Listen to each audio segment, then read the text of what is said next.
I know that you've recently partnered with a charity as well. Do you want to talk a little bit about that? Yeah, so we've recently officially partnered with the charity. So I first time heard about them about 7 years ago.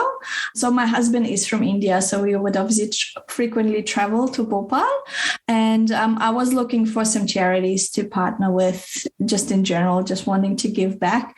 And I came across this one charity and they said, hey, there's actually a Melbourne couple in Australia who are helping us raise funds to build a school. So this charity is called Muskaan, and they have for the last 20 years, they have been offering alternative schooling for slum children, or basti, how they call them, because they're usually at risk of dropping out of school very quickly if they even get to go there.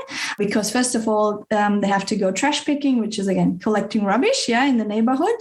Or they drop out because they need to look after the younger children, which often means if they drop out for too long, they're having a hard time to get back into school. And there's a lot of stigma as well, being slum kid, dragging, the school's reputation down. So what the school has eventually done, under a lot of pressure from that Melbourne couple, and to say, you know what, you should actually buy land. They're like, oh, that's unbelievable.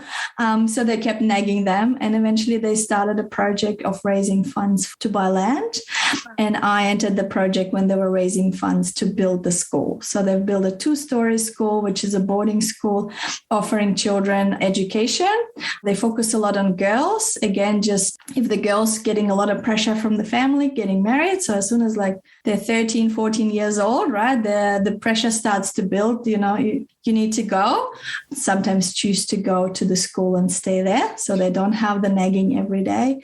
And sometimes they're able to extend their schooling until they're 15, 16, 17, and then start learning a trade. And it allows them to earn money and then already have a completely different standing in the community and say, you know what, I don't want to get married, or I choose my husband myself, right? Or at least have some say in it. So we've partnered now officially with the charity.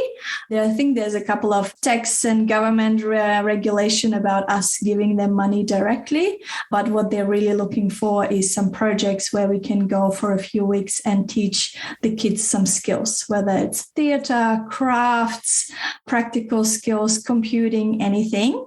So this will be this year's project. So maybe some of the au pairs want to come along, or some of the families want to come along for a few weeks and share their skills. So this is what we'll be doing, and this will be our investment into future generation. Also, as soon as the financial regulations are sorted, we will also donate 10% of our profits to the charity.